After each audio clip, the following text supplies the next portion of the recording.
Is there a team around the league, Jim, where when you look at how they've constructed their offense, you just think, God, I love the way that they put this group together? Well, of course, I'm going to say the Dodgers. I knew you were going to do it. Three Hall of Famers at the top, and Philadelphia Phillies, another team up and down the lineup, and well-balanced teams too, right? Both the Dodgers and Phillies have defense and speed and power and hitters and leaders and winners. You know, it's not just about the hit tool, not just about reducing strikeouts. It's about having the right people, because you win with people. You don't win with players. You win with human beings. You know, you walk into the Yankee clubhouse and there's Aaron Judge and Juan Soto. Forget the talent that they have.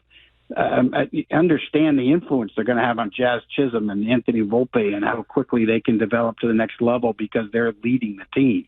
I think J-Rod can be that. I don't know why he struggled so much. Every time I watch, he's pulling off the ball. He's not concentrating on hitting the slider down the way to right field for whatever reason and using the whole field. But I think Edgar Martinez will help him significantly in September. Obviously, and you've mentioned it, the pitching staff here is crazy, right? They're the thing that gives us hope when it comes to watching these Mariners. How likely or how willing would you be if you were making the moves to deal one of these guys to go ahead and get a powerful bat? Yeah, I would trade one. I mean, look, you hate to give it up. I get it. But you're sitting there with five of them. I'm okay with trading one of them. I'm okay with trading my top prospects. I'm okay with pulling an A.J. Preller, right? I would not be afraid to do that. I think you have to do that. Look, I know you want to keep them all. I get it. You can keep them all if you can win. And if you can't win, then you've got to go about things a different way.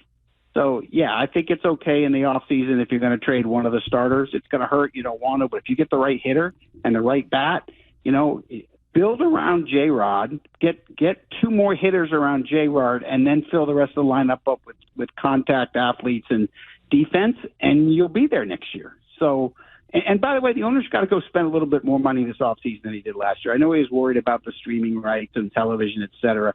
The one thing an owner has to understand when you're in a situation like this is your window to literally win a World Series is not going to last forever. You know, it's going to be 2 or 3 years, whatever that small window is. And those are the years you have to overspend, and then you make up for that in the following 3 years when you can't do it anymore.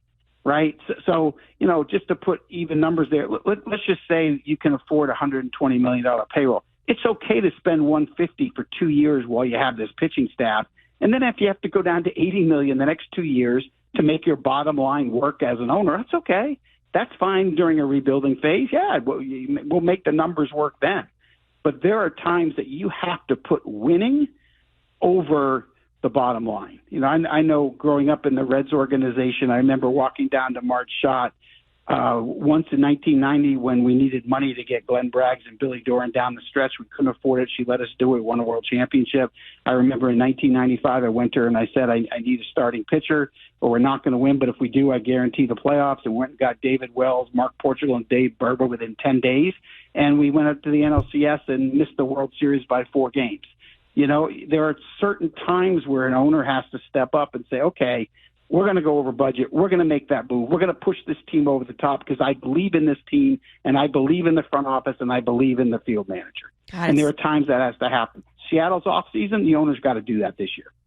I was going to say, it's such a good point, Jim. I promise we're already seeing it, but the text line is going to be like, yes, Jim's exactly right. But I can kind of continuing along this line, you talked about like your World Series window might only be 2 years. And I think what the Mariners have run into is the original plan just didn't work. Like if you were going to, in their mind, draft up a dream plan, it would be, well, let's draft and develop or sign as much young talent as we can, kind of keep it cheap and all win at the same time. And what they have right now is their best hitting prospects are like high a couple years away, and their pitching is right now.